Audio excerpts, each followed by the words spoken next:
The air grew cold and still in the late afternoon, carrying with it the scent of wood smoke and ripening grain. A young girl, barely 10 summers old, walked behind her mother, whose gaze was fixed on the path ahead. They were nearing home after a long day in the fields. Her name was Alice, and she had known nothing but work since she could walk. Before sunrise, she was up, milking the cow and gathering eggs from the hens. Then, after a breakfast of bread and cheese, it was out into the fields. She weeded the crops alongside her mother, the rough stalks scratching at their bare arms and legs. In the sweltering heat, they would pause to wipe the sweat from their brows, their bodies glistening like polished wheat berries. And all the while, the rhythmic drone of insects filled the air. By the time the sun dipped low, casting long shadows across the land, Alea's small hands were blistered and aching. But there was still the supper to prepare, the sheep to shear, and maybe, just maybe, a story by the fire before bed. The rooster's crow was their alarm clock.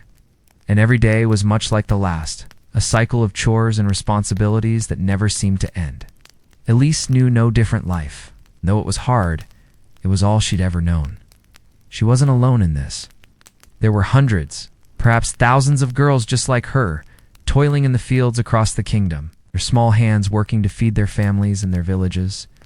This was the reality for most medieval peasants. Life revolved around the land, dictated by the seasons and the demands of their lords.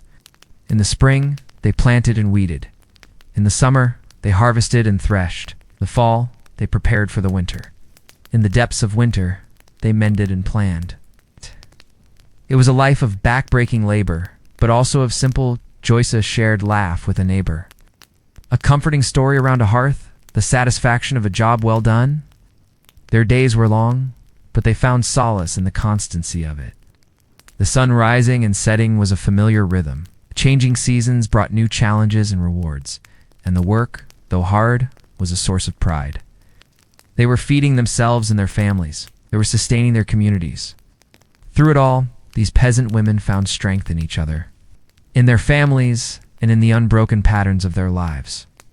But not all women in the Middle Ages were confined to the fields. Some, like Eleanor of Aquitaine, were born into power and privilege. Eleanor's story began in the year 1122 in the southwest corner of France. Her father was the Duke of Aquitaine and Poitiers, and her mother was the daughter of the King of England. From the time she could walk, it was clear that Eleanor was destined for greatness. She grew up in a world of luxury and refinement, surrounded by the trappings of power. Her early years were marked by a love of learning. She spoke 5 languages and was well versed in literature and philosophy. She rode horses like a man and hunted with the finest hounds and bravest falcons. But her spirit was not confined to the gilded cage of her father's court. At the age of 15, she was married to King Louis VII of France in a grand ceremony that united 2 of the most powerful families in Europe. For a while, she excelled in her role as queen, giving birth to 2 children and winning the hearts of her people. Yet she could not ignore the growing discord between her and her husband. Louis was a weak and ineffectual ruler, and their marriage was childless. And so, against all odds, Eleanor found herself at the center of a royal scandal. When she left Louis and returned to her family in Aquitaine, she soon caught the eye of her cousin, King Henry II of England, and within months, they were married. Overnight, Eleanor found herself at the heart of one of the largest and most powerful kingdoms in Europe. She bore Henry several children and played an active role in his court, advising him on matters of governance and even accompanying him on military campaigns. However, her independent spirit did not always sit well with Henry's autocratic tendencies. And as the years passed, their relationship deteriorated. Accused of plotting against him, she was thrown into prison where she spent 8 years plotting her revenge. Finally, she was released, and she spent her last years running her own estate and writing poetry and tales of her adventures. Throughout her life, Eleanor remained a controversial figure, alternately celebrated and vilified by chroniclers and historians alike. Yet there was no denying her impact on the medieval world.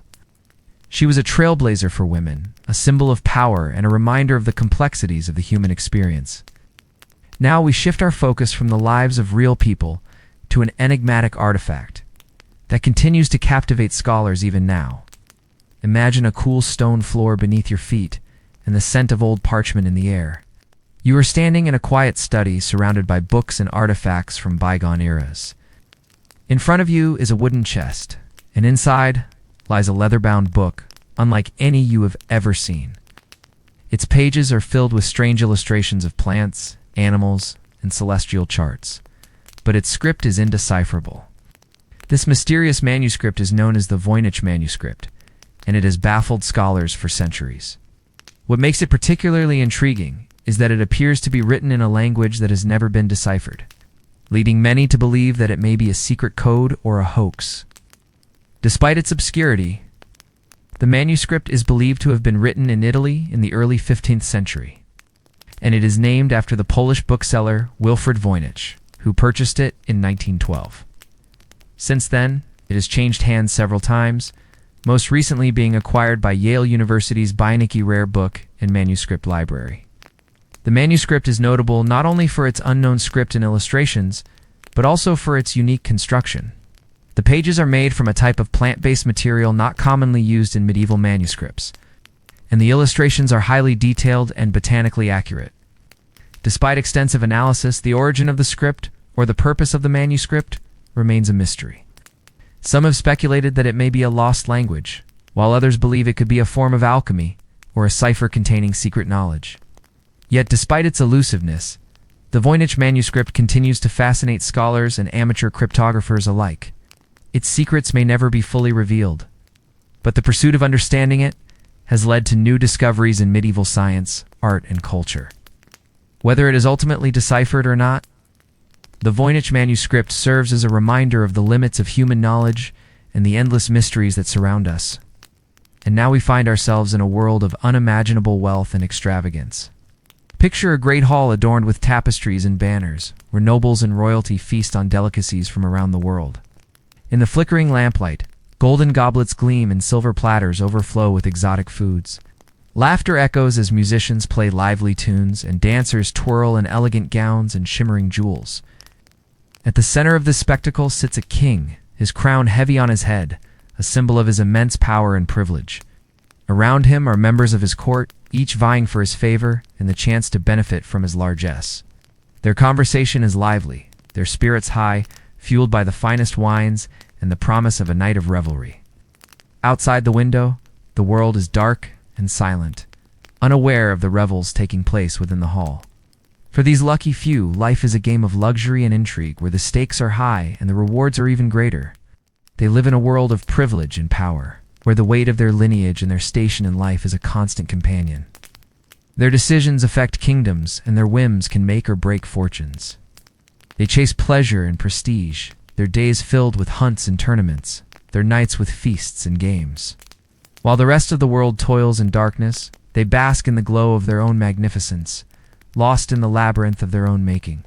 But their world is fragile, built on a foundation of power and wealth that can turn to dust in an instant. Jealous rivals, ambitious courtiers, and the constant threat of war lurk around every corner. Even within the walls of the Great Hall, treachery and deceit can fester, threatening to tear apart the very fabric of their gilded world. And as the night wears on, and the revelry reaches its peak, the king raises his goblet in a toast to the good life, oblivious to the shadows that gather at the edge of the light.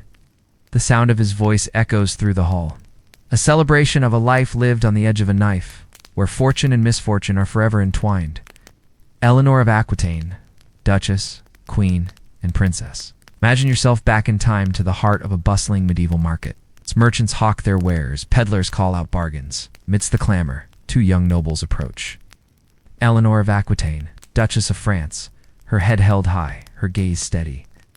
Beside her, King Louis VII of France, his eyes focused on Eleanor, a flicker of admiration in their depths. Suddenly, Louis drops to one knee. "Eleanor," he declares, "will you marry me?" Before she can reply, trumpets blare and a hush falls over the crowd as King Henry II of England enters, his eyes fixed on Eleanor. "She is promised to me," Henry proclaims, and Eleanor finds herself caught between two powerful men who hold vastly different visions for her and for their future. Henry's heart pounds as he watches Eleanor enter the great hall. Her head is held high, her steps measured, her beauty undeniable. Had heard tales of her grace and intelligence, but seeing her now, he is captivated.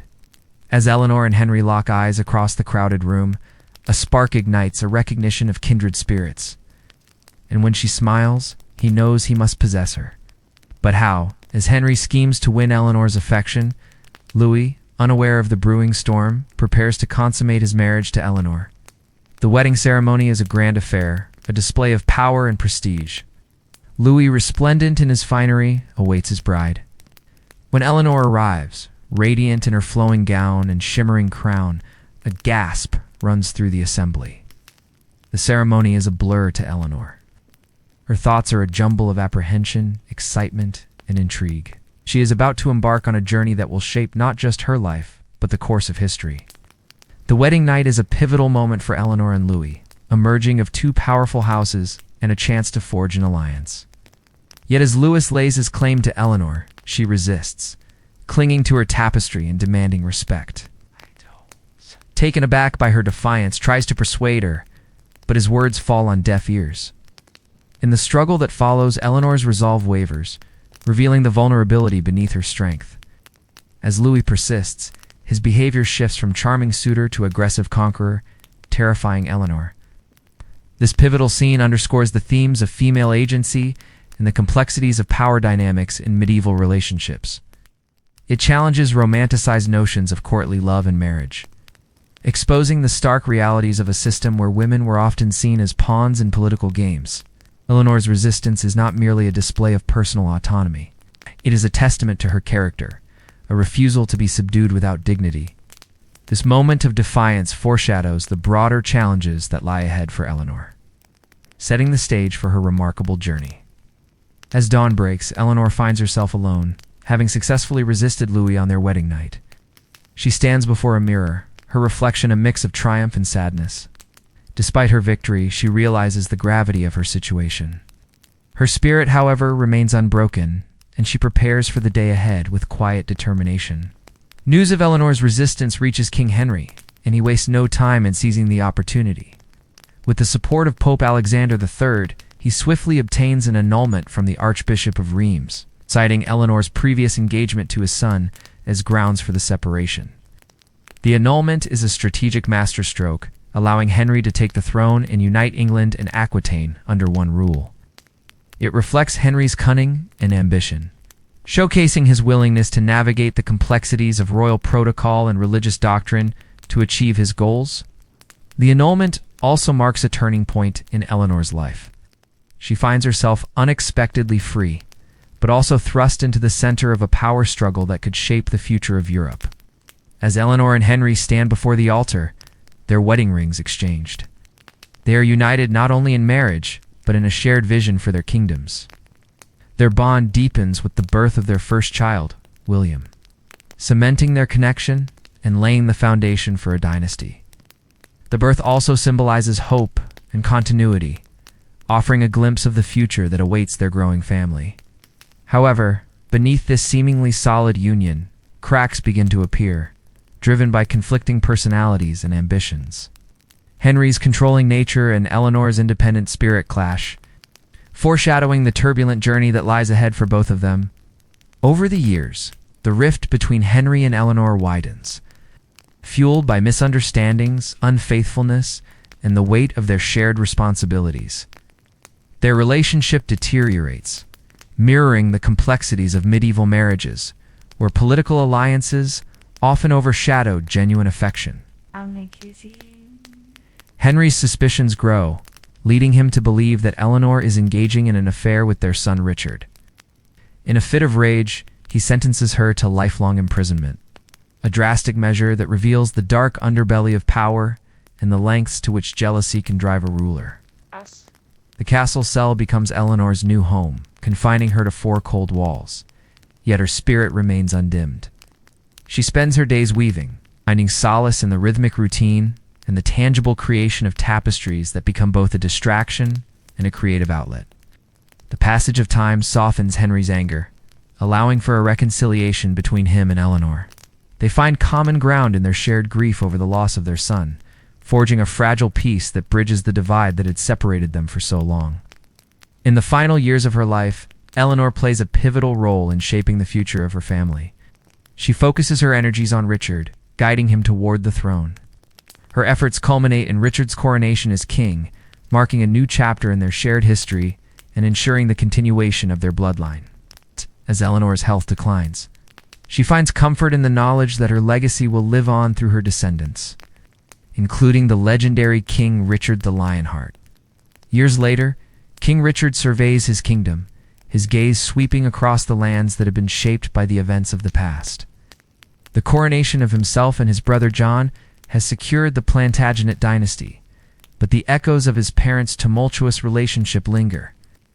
Richard's reign, marked by military campaigns and political intrigue, reflects the enduring impact of his parents' choices and the sacrifices made by his mother Eleanor to protect and preserve their family's legacy.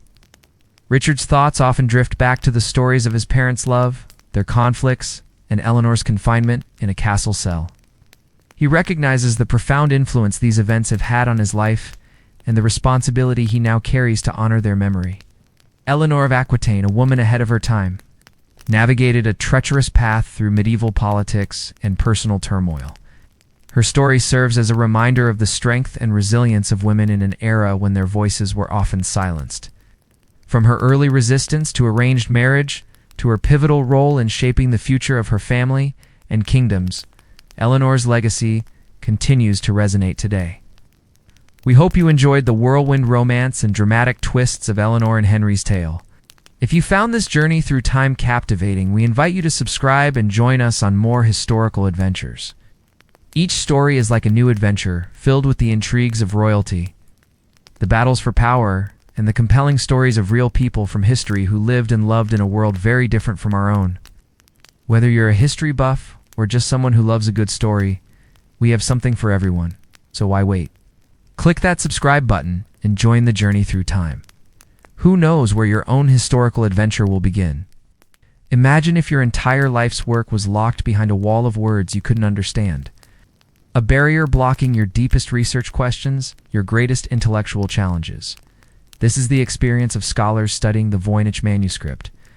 The book's origins are unknown, its contents indecipherable, its purpose a complete enigma.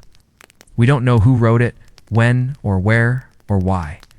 What we do know is that it's made up of 240 pages bound in vellum, an animal skin used for writing. It's filled with drawings of plants, stars, human bodies, and strange, intricate diagrams. But the words that accompany these images remain an enduring mystery. Over the past 500 years, the book has attracted scientists, linguists, intelligence agents, cryptographers, and countless curious minds. But none can claim to crack the code of the Voynich manuscript. Now, because of technology, you can explore this manuscript for yourself through a website. It means you can be among the first to see its newly enhanced images and unlock additional layers of detail. Some parts of the book show tiny holes, which suggests that perhaps parts of the text were cut out, changed, or removed. Others contain faded markings and crossed-out letters. You can zoom in and scroll through these pages and decide for yourself what they mean. You can adjust the lighting to make faint markings clearer. But remember, you are looking at the fruit of 400 years of study. Scholars have examined every mark, every word, every illustration. No detail is too small to escape their scrutiny. So when you examine this book, you are standing on the shoulders of giants. Scholars have proposed all kinds of explanations for the Voynich manuscript. Some believe it contains secret wisdom, hidden knowledge meant for a select few. Others think it may be a hoax, a clever fabrication designed to mislead. Some see it as evidence of a lost civilization, its language corrupted over time to become incomprehensible. Each interpretation adds another layer of intrigue, making the book's allure irresistible. The Voynich manuscript is a testament to the enduring power of the unknown. It's a reminder that even in the digital age, some mysteries remain tantalizingly out of our grasp. Perhaps its secrets are meant to remain just that, secrets, preserving the wonder of the universe and reminding us of the limits of our understanding. For me, examining the Voynich manuscript is like peering into a parallel universe. It makes me question everything I know about language, communication, and even reality itself. It's a humbling experience that leaves me feeling both excited and terrified about the mysteries that lie beyond our perception. As you explore the Voynich manuscript, I encourage you to let your imagination run wild. Consider the possibility that this book holds secrets that could change our understanding of history or even the universe itself. Be open to the idea that there may be more to this world than meets the eye. Don't let skepticism cloud your judgment. Embrace the unknown and marvel at the mysteries that our modern world so often tries to ignore. Remember, sometimes the most extraordinary discoveries happen when we least expect them. So as you delve into the depths of this enigmatic book, keep an open mind and a curious heart. You never know what wonders you might uncover. Just remember that your exploration is part of something much bigger. You are joining a long line of scholars who have grappled with the Voynich manuscript over the centuries. Your interpretations and insights might be the key to unlocking its secrets. So take your time, savor the journey, and let your curiosity be your guide. Who knows what you might discover? Perhaps you'll find the hidden meaning behind the strange symbols or uncover the identity of the book's mysterious author. Or maybe you'll simply appreciate the beauty of a book that has captivated the world for centuries. Either way, your exploration of the Voynich manuscript will be a journey you won't soon forget. So dive in and get lost in the world of one of history's greatest mysteries. This feast is fit for a king. A huge roasted boar sits in the center of the table laden with condiments. Apples stuffed with spices and sugar surround the meat, along with loaves of bread and flagons of wine. But this isn't fit for a king. It's fit for 3 kings. This is a display of conspicuous consumption by the House of Burgundy, one of the wealthiest families in Europe during the late Middle Ages. They had the money to hire artists to record their extravagant banquets, and these paintings became some of the most sumptuous records of what people ate in the Middle Ages. During the High Middle Ages, the 12th to 14th centuries, Europe's population grew significantly. Manorialism, the system of land-based economic production that had defined the early Middle Ages, started to fall apart, and towns began to grow. With urbanization came new wealth and new foods. Not everyone would enjoy the abundance, however. While merchants, artisans, and landowners grew richer, they lived alongside beggars and paupers. For many, life was still hard. Famine and plague periodically devastated the population and pushed people to the edge of starvation. So the feasts enjoyed by the wealthy during the late Middle Ages stand in stark contrast to the hunger experienced by the poor. Today we will explore the dishes and drinks served at medieval feasts, and find out how they sustained the powerful and kept the powerless alive. We have walked through the lives of peasant women, and we have traced the path of a queen. Now let us pause in the quieter space of books, parchment, and ink. Imagine yourself in a dimly lit medieval study. The walls are lined with shelves of manuscripts, their bindings worn, their vellum pages faintly yellow with age. Candles flicker, filling the room with the scent of melted wax. Among the familiar Latin texts of scripture and science, there lies one strange and baffling volume filled with writing no one can read. This is the Voynich manuscript, a book that has eluded understanding for centuries. The manuscript is named after Wilfrid Voynich, a Polish bookseller who purchased it in 1912. But the book itself is much older, likely created in the early 15th century. Pages are made of vellum-fine animal skin and bound together into more than 200 leaves. What makes the book so mysterious is not its age, but its contents. Open its pages in your mind. You see neat flowing lines of text, written in a script unknown to any alphabet. Each letter is graceful, looping, almost musical in its repetition, yet no one has ever been able to translate it. Cryptographers, linguists, even code breakers from wartime intelligence agencies have tried. All have failed. The language remains a closed door. Alongside the script are illustrations just as puzzling. Plants with curling leaves and blossoms unlike any botanist has ever recognized. Women bathing in pools connected by networks of pipes, as though some hidden science of health were being described. Zodiac charts with strange star symbols and unfamiliar animals circling within. Recipes, perhaps, though the ingredients cannot be named. Some scholars believe the manuscript is a medical or herbal guide. Others suspect it may have been intended for alchemy, or astrology, or some forgotten science. There are those who whisper it could be an elaborate hoax, though the sheer detail and consistency of the writing suggest otherwise. Imagine yourself running a finger over one of its pages. The ink is dark, the lines steady. Whoever wrote this was practiced, deliberate, and patient. The letters flow with confidence, as though the language was perfectly natural to them. And yet to us, it is nothing but mystery. Over the centuries, the manuscript has traveled across hands and lands. It was owned by Holy Roman Emperor Rudolph II, who reportedly paid a great sum for it. It passed through the collections of Jesuit scholars, then to Voynich, and eventually into the library at Yale University, where it rests today under careful preservation. In recent years, computers have been used to analyze its patterns. Algorithms scan the text, seeking structure.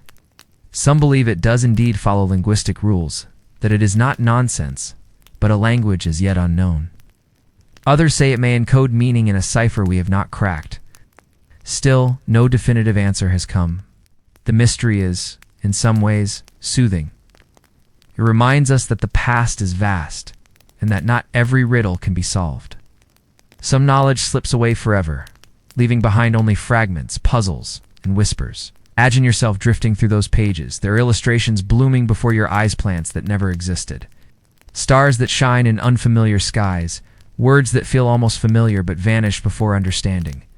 The manuscript is like a lullaby in another tongue, one we cannot interpret but still feel the rhythm of. And so we leave the quiet enigma of the Voynich manuscript, its secrets still sealed. From mysteries hidden in ink, we move finally to the splendor of feasts in royal halls where kings and nobles gathered to display wealth, power, and excess, while peasants labored in fields beyond the castle walls. When you think of a medieval banquet, you probably imagine a long table loaded with food surrounded by kings, queens, and knights in shining armor. Medieval feasts might have looked similar, but they were normally reserved for major royal occasions. Most of the time, meals for nobility consisted of simpler fare served in their private halls or during hunts. This painting shows a meal fit for a duke or countess. Single server presents a platter to a man and woman sitting on a bench. Their dog waits patiently nearby, hoping for a handout. Medieval feasts were full of symbolic foods. Piecing together what people ate in the Middle Ages comes mostly from accounts of royal feasts. These detailed records of what was served and when, and they reveal a lot about medieval culture. Take this feast given for King Edward III of England in 1368. The first course included a single baked swan, garnished with its own feathers and surrounded by smaller birds. Wild boar, venison, and peacock followed. Next came tartlets filled with spices, fruits, and nuts, as well as roasted peacock, each wing displaying a different coat of arms. Roasted swan was a common choice for special meals. Swans were expensive to keep and feed. Nobles sometimes bred them specifically to serve at banquets. An average feast featured meats like pork, beef, and mutton, often roasted or brothy. Meats were served with plenty of bread to soak up the juices. Fruit was popular too. Pears, apples, plums, and cherries were served fresh in season or dried and sweetened with honey in the winter. Alcohol was also a fixture at medieval feasts. Wine was popular, as were spiced ciders and meads made from fermented honey and water. These kinds of lavish meals were reserved for the richest citizens and were meant to impress. During the Middle Ages, the size of a person's meal showed their status. Rich people could afford to waste food, but for poorer people, every bite counted. For many Europeans during the High Middle Ages, life was difficult. Villages were crowded. Fields were overworked, and harvests were unpredictable. As cities grew, garbage piled up in the streets, and people struggled to find enough wood to heat their homes. By the end of the Middle Ages, these problems had only gotten worse. The Black Death had killed millions, and people were taking fewer religious holidays. By the 14th century, people's diets had changed. Wheat, barley, eggs, and milk were staples for both rich and poor. Fish and fruit were less common, except in wealthier households. But despite these changes, malnutrition was widespread. Our next feast might look familiar to you because it inspired a famous painting. This scene shows a group of villagers sharing a meal. A woman holds a loaf of bread above her head, while others reach out to take pieces. A man in the background pours a bottle of wine. Peter Bruegel, the elder, painted this scene in 1565. His paintings often depicted scenes from everyday life in the Low Countries. Today, we know this painting is simply The Harvest, but its original title was more revealing. Bruegel called this painting The Needy Beggars at the Rich Man's Table. It wasn't unusual for villagers to beg for food at a local lord's table. These meals were called a soup aux herbes or broth of herbs. Seigneur, a local lord, would invite villagers to eat a simple meal in exchange for their work on his land. Usually the meals consisted of bread and a vegetable soup, seasoned with herbs and spices. Sometimes the soups included small amounts of meat. Other times the local priest would join the villagers and preach a sermon. These gatherings were meant to help poor villagers get through the winter, but they were also a good way for local leaders to get feedback from their people. By the late Middle Ages, there was growing tension between the wealthy and the poor. Peasants and aristocrats had little in common. Lords were focused on maintaining their estates and protecting their land from invaders. Peasants were concerned with the same things, but they also worried about surviving the winter and paying rent. By the late Middle Ages, this tension led to violence and rebellion. Peasants demanded lower rents and better working conditions. Lords demanded loyalty and obedience. When you picture a medieval feast, you probably imagine a celebration of some kind. Weddings, royal coronations, and victories in battle were all cause for a feast, but not all medieval feasts were happy occasions. Funerals could be celebrated with feasting too. In the early Middle Ages, people believed that the dead might return if they weren't properly laid to rest. To prevent a restless spirit from returning home, family members would hold a funeral feast to appease the dead. This funeral feast was recorded in a letter about the death of Saint Hugh of Avalon. Hugh had been the abbot of a French monastery, and his body was returned to his hometown for burial. The townspeople held a feast in his honor and placed the coffin in a church. The night of the funeral, the coffin was stolen, and Hugh's body was taken back to his monastery. People suspected that Hugh didn't want to be buried in his hometown. Food played a big role in medieval funerals, and many communities had set menus for important figures. These could include multiple courses of roasted meat, fruit, and wine, and they were often followed by a period of mourning. The length of mourning depended on the relationship between the mourner and the dead person. Family members were expected to mourn for longer than friends or colleagues. While there were set menus for formal funerals, ordinary people were free to prepare whatever they wanted. The widow of a peasant could use the supplies on hand and pass around bread and cheese among her friends and neighbors. She could also invite people to help with the preparation of her husband's body for burial. Everyone could share a meal afterward and reminisce about the deceased. Meals like these helped people cope with a terrible loss, and they also helped build community. Sharing a meal gave people a chance to grieve and support each other. From banquets fit for royalty to simple meals shared among friends, food played a central role in medieval life. Medieval feasts tell us as much about the people who prepared them as those who ate them. Thanks for watching. See you next time. Here's your last chance to vote. We've shown you some amazing images from the Middle Ages. Now, it's up to you to pick your favorite. Go ahead and cast your ballot. Don't forget, you can always check back on your choice later if you change your mind. And now, without further ado, let's dive into the next chapter of our journey through the Middle Ages. In the heart of England's rolling countryside lies a quaint village. Its cobblestone streets and thatched cottages seem frozen in time, offering a glimpse into the rhythm of medieval life. At the edge of the village stands an unassuming cottage with a small garden. Here lives a peasant woman named Isabella. Her days are filled with the quiet tasks of daily life. She wakes before dawn, tending to her humble hearth. As the rooster crows, she steps out into the fresh morning air, her eyes fixed on the horizon. The sun for her is more than a celestial body. It's a silent witness to her routine, a constant in a world of change. As the first rays touch the dukest grass, Isabella's day begins. She kneels beside her small kitchen garden. Its neat rows of herbs and vegetables bathed in the soft morning light. Her calloused hands, strong from years of toil, gently caress the soil, coaxing life from the earth. Each weed pulled, each seed sown is a silent prayer for sustenance, a communion with nature that predates any faith. Her harvest, though modest, is her lifeline, providing the raw materials for her day-to-day survival.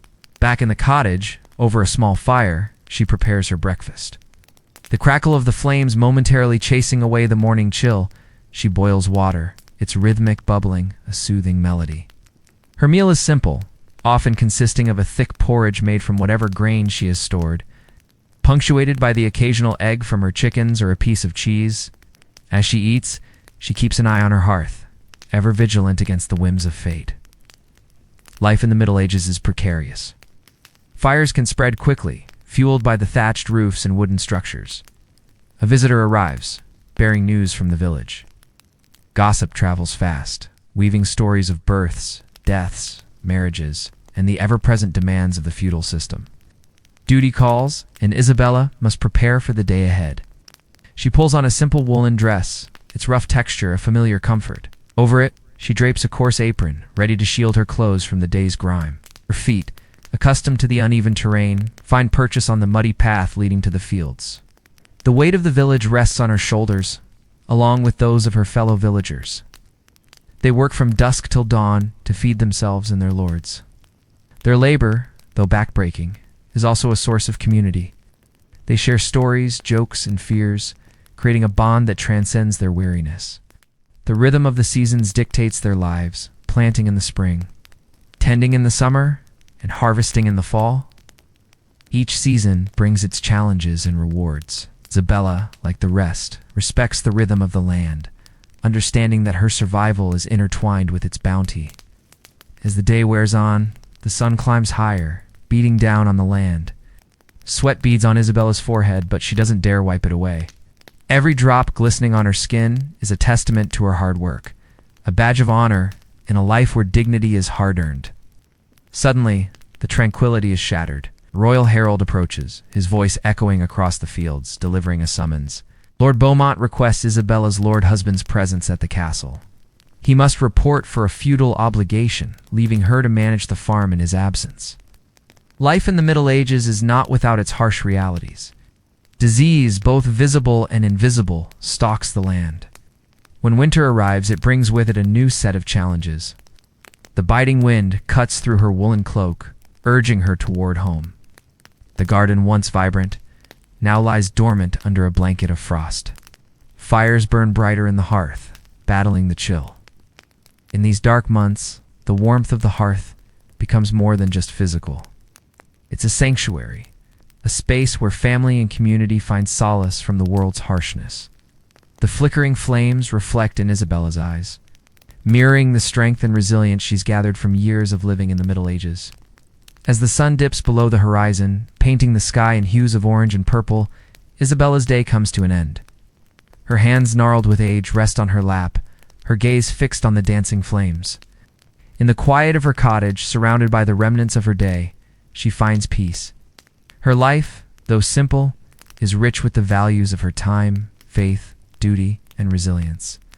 The Middle Ages were not just a period of history. It was a tapestry woven with threads of faith, duty, and resilience. Good evening. This is the host with the bedtime story.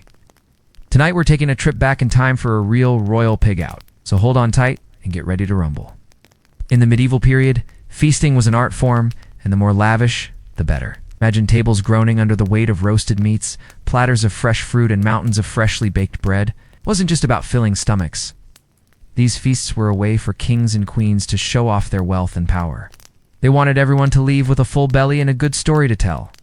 But behind this merry scene lurked an army of unseen workers, each playing a critical role in creating the perfect feast.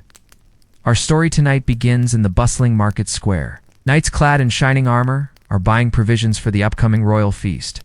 Sir Reginald, a valiant knight with a heart of gold, is on a mission to find the best ingredients for his beloved Queen Isabella. He's been tasked with procuring the finest cuts of meat, the plumpest poultry, and freshest game. Sir Reginald knows that his success depends on finding quality ingredients. After all, they were feeding the royalty. One wrong move could cost him his head. Meanwhile, another knight, Sir Baldwin, the Black Knight, isn't focused on quality, but quantity. Serving King Edward, a gluttonous monarch with a bottomless pit of a stomach, Sir Baldwin is buying enough food to feed a small army. He's stacking his cart high with barrels of ale, loaves of bread, and side-by-side joints of meat. He doesn't care about freshness or quality. As long as the food fills the king up, he's done his job. As the knights make their purchases, a shrewd merchant named Tamacine watches them from afar. She owns a small stall tucked away in a corner of the market, and it's filled with spices, herbs, and hard-to-get ingredients. She sees the knights struggling with their heavy loads and hatches a plan. She sends her assistant, the quick-witted Peter, to offer them a deal. Peter approaches Sir Reginald first and offers him a selection of rare spices and hard-to-find ingredients for a fair price. Sir Reginald, eager to impress the Queen, accepts the deal. Next, Peter approaches the Black Knight with an offer of cheap ale and easy-to-prepare dried meats. Sir Baldwin jumps at the chance to save time and money, especially since he plans to sneak some of the provisions for himself. Back at the castle, the cooks are already hard at work.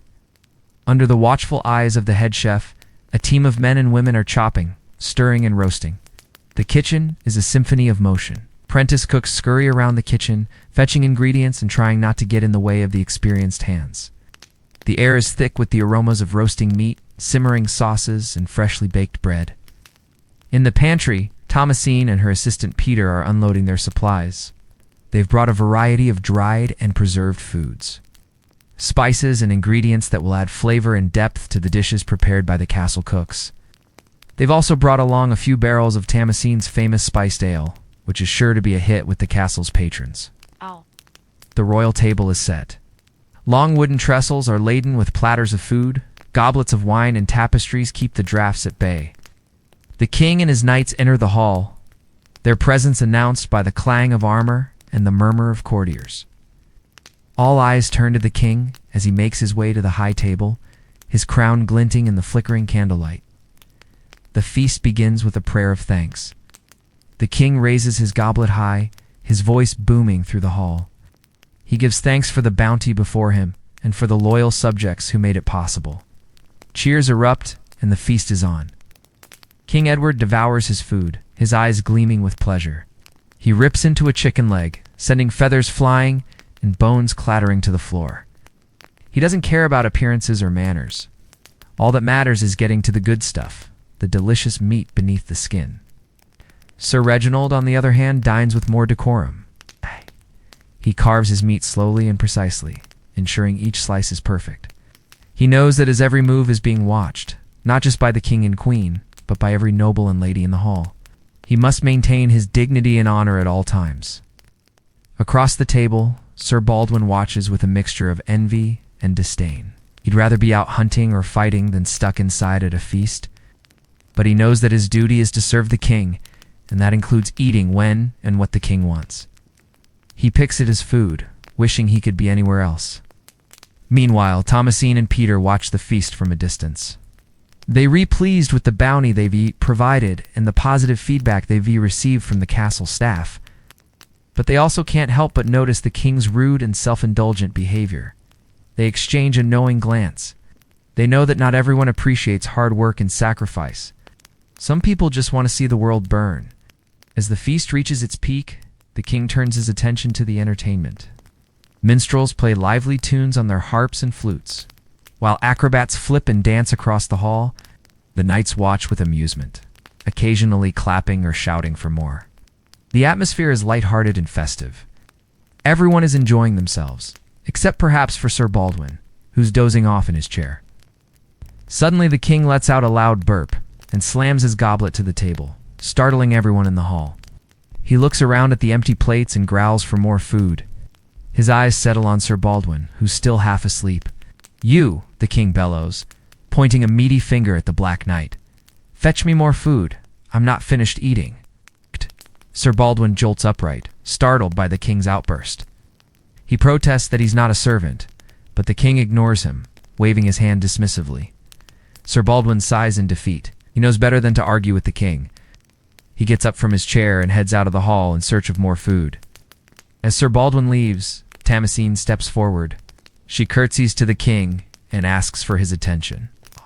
She proposes a new dish, something light and refreshing, to cleanse the palate after all the rich, heavy food. The king, intrigued by the idea, agrees and gestures for her to bring it to him. Thomasine beams and turns to Peter. Quickly she whispers, "We have an order to fill and a reputation to uphold." Peter nods and scurries away to fetch the necessary ingredients. Thomasine then turns back to the king, a sly smile on her face. She knows that she has a golden opportunity to impress the king and secure future business for herself. As Thomasine prepares the dish, the minstrel strikes up a lively tune, and the acrobats take to the floor once again. The king watches with amusement, his earlier irritation forgotten. He enjoys the music and dancing, clapping along with the beat and even joining in with a jig or two. The atmosphere in the hall is once again light-hearted and festive. Soon, Peter returns with the new dish in hand. He presents it to the king with a flourish, and Thomasine stands back to watch his reaction. The king takes a bite, and his eyes light up. "Excellent," he exclaims. "Bring me another one." And so the feast continues. And there you have it, a medieval pig outfit for a king. We hope you enjoyed this whimsical tale of feasting, fun, and a little bit of mischief. If you did, please don't forget to subscribe for more enchanting stories. Until next time, happy dreaming.